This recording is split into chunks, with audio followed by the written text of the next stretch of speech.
मुख्यमंत्री विष्णुदेव साय आज ऑनलाइन कामकाज के करी नावे ई ऑफिस पोर्टल के उद्घाटन। एक हल्ले कागज के बिना ही पूरा ऑफिस के कामकाज संचालित हो रही, जनता ला भी लगातार मिली जानकारी। मुख्यमंत्री विष्णुदेव साय ई ऑफिस प्रणाली स्वागतम पोर्टल के उद्घाटन करी के मौके में मुख्यमंत्री कार्यालय भी ऑनलाइन पोर्टल के माध्यम से जुड़ गया हवे। एकर उद्घाटन करत मुख्यमंत्री हकीन के दिन में केंद्र सरकार के ऐसे मंशा है कि पूरा ऑफिस के काम कागज के बिना होना चाहिए और ई पोर्टल के माध्यम से पेपरलेस ऑफिस के धारणा प्रस्तुत करे के प्रयास करेंगे है। एकर से जनता ला भी अपन फाइल के ऊपर का प्रकार के निर्णय ले जाते, कहाँ उनका फाइल लंबी है, एकर जानकारी भी पोर्टल के माध्यम से तत्काल उपलब्ध कराया जा सकत है।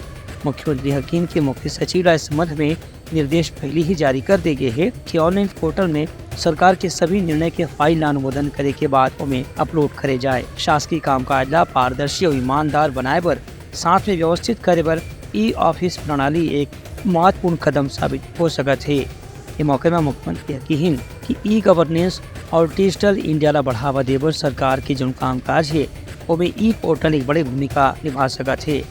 एक बार ऑफिस प्रणाली मुख्यमंत्री कार्यालय के ऑनलाइन पोर्टल और स्वागत पोर्टल तीनों ला एक साथ जोड़ के कामकाज की शुरुआत करेंगे है। ब्यूरो रिपोर्ट उत्तलंघा न्यूज़।